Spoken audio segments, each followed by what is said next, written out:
রাহমাতুল্লাহ। ওয়ালাইকুম আসসালাম ওয়া রাহমাতুল্লাহি ওয়া বারাকাতুহু। জি শাইখ, আমার গত সপ্তাহেও খুব একটা জরুরি বিষয় জানার ছিল। অনুমতি দিলে আমি দুইটা প্রশ্ন করতে পারি, না হলে একটাই করব। আচ্ছা আচ্ছা, করেন করেন, চলুন, ব্যতিক্রম করেন, অসুবিধা নেই।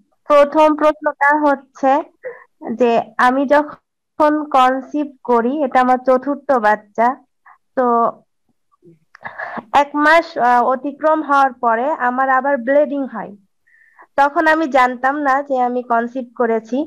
তো ব্লিডিং আমার 5-6 দিন হওয়ার পরে যখন আমি খুব অসুস্থ হয়ে যাই, ডাক্তার দেখালে পরে ডক্টর তখন বলেন যে আমি হচ্ছে অলরেডি 1.5 মাসের প্রেগনেন্ট। তো আমি তো ওই 5 দিন তো আমি সলাৎ কন্টিনিউ করিনি। আমি জানছিলাম যে ওটা আমার হায়েজই হয়েছে। এখন আমি ওই যে 5 দিন যে আমি সলাৎ পড়িনি, হায়েজ অবস্থা ছিল মনে করে, এখন ওই সলাৎটা আমি কি করব, আমার করণীয় কি? মাসিকের মতো রক্ত ছিল? রংটা কি মাসিকের মতোই ছিল? ব্লিডিং কালো, দুর্গন্ধযুক্ত আমি এটা ছিল? ততটা বুঝতেও পারিনি। না আমি তাজা এটা রক্ত ছিল? বুঝতেও না, পারিনি, কিন্তু তখন অলরেডি ধারণা আছে যে তাজা রক্ত ছিল, একদম তাজা ব্লিডিং, অথবা আহ, মরা রক্ত যেমন হয় কালো, কি ধরনের ছিল? রক্তটা কালোই মনে হয়েছে আমার কাছে। কিন্তু তখন তো আমি কনসিভ করেছিলাম, 1 মাস পার হয়ে গেছিল। কনসেপ্ট করলো। দেখেন, গর্ভধারণ অবস্থায় ও কখনো কখনো মাসিক হতে পারে, মাসিক একেবারে হবেই না এটা বলা যাবে না। যদিও অধিকাংশ মহিলাদেরই পেটে গর্ভধারণ করলে মাসিক হয় না, কিন্তু হবেই না এমন কথা আসলে ওলামারা বলছেন, যারা গবেষক, যে না, এমন বিষয় না, হতে পারে, হয়ে যেতে পারে, ব্যতিক্রম হতে পারে। এই জন্য বলছি, যদি লক্ষণ মাসিকের থেকে থাকে তাহলে মাফ। আর যদি না থেকে থাকে, দেখেন তাজা রক্ত, মাসিক মনে হচ্ছিল না, কিন্তু আপনি তো ভুল বুঝেছেন, তাহলে পরে কাজা করেন, 5 দিনের সালাত কাজা করে নেন। যদি সে সময়টা খুব বেশি দিনের না হয়, আর সেটা 2 বছর, 3 বছর হয়ে গেছে, 1 বছর হয়ে গেছে, 6 মাস হয়ে গেছে, তাহলে আল্লাহর কাছে তওবা করেন, রব্বানা লা তুআখিযনা ইন নাসিনা ওয়া আখতানা। আল্লাহ যদি অনিচ্ছাকৃত ভুল করে থাকি, কথা বলে গিয়ে থাকি, ভুল বুঝে থাকি, আল্লাহ তুমি মাফ করে দাও, আল্লাহ মাফ করবেন ইনশাআল্লাহ, তওবা করে। দ্বিতীয় প্রশ্ন। আর গত সপ্তাহে যে প্রশ্নটা আমার খুব জানা জরুরি ছিল, আমার মানে খুবই কাশি হচ্ছিল। তো আমি অসুস্থ ছিলাম, মানে তখন আমি গর্ভবতী ছিলাম বলে, মানে এখনো গর্ভবতী আছি, যার কারণে আমি প্রস্রাবের যে ইয়েটা, মানে প্রস্রাব করে এসে কাপড় পাল্টিয়ে অজু করে এসে আমি ছলাতে দাঁড়াচ্ছি, কিন্তু ছলাতের ভিতরে আমার আবার কাশি হচ্ছে, আবার আমার 2-4 ফোঁটা প্রস্রাব বের হয়ে যাচ্ছে, আমি আবার টয়লেটে যেয়ে ফ্রেশ হয়ে আসছি। কিন্তু দেখা যাচ্ছে পরক্ষণে হয়তো 4 রাকাত সালাত ফরজের মধ্যে আমার 2 বার এমন চেঞ্জ করতে হচ্ছে।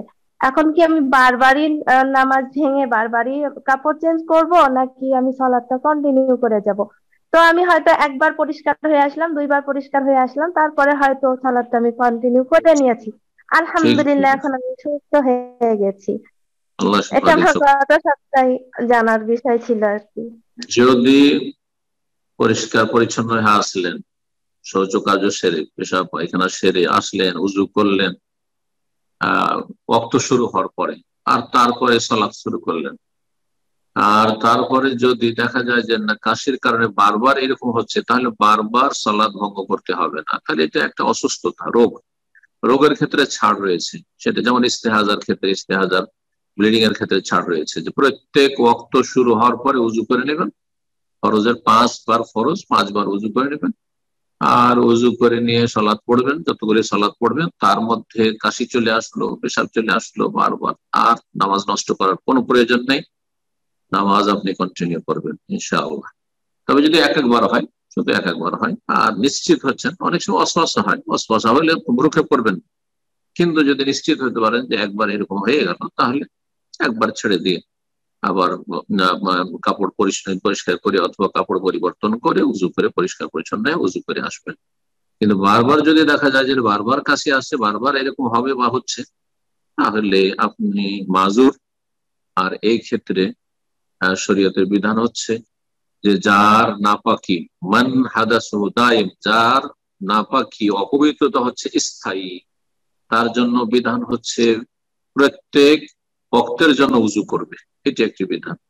আর আরেকটি অপশন হচ্ছে যে 2 ওয়াক্ত জমা করে, জোহর আসর জমা করবে, মাগরিব এশা জমা করবে, আর তারপরে পরিষ্কার পরিচ্ছন্ন হয়ে সালাত আদায় করে নেবে। এটাও করা যেতে পারে। জি, যদি দেখা যায় যে গোটা শরীর খারাপ হয়ে যাচ্ছে, গোসল করবে, তা ঠিক আছে, গোসল করুক। 2 ওয়াক্তের জন্য, জোহর আসরের জন্য একবার, মাগরিব এশার জন্য একবার, সেটা করতে পারলে আরো ভালো। যেমন ইস্তেহাজার ক্ষেত্রে করেছে, আর ফজরের ক্ষেত্রে একবার। আল্লাহু আ'লাম। প্রত্যেক ওয়াক্তের জন্য উজু করবেন, এটি হচ্ছে জরুরি। যেটা জরুরি সেটা জেনে রাখা ভালো, যাতে করে এলোমেলো না হয়ে যায়। যে প্রত্যেক ওয়াক্তের জন্য উজু করবেন। যদি দেখা যায় যে নাপাকি আমি থেমে রাখতে পারছি না, বারবার নাপাক হয়ে যাচ্ছে,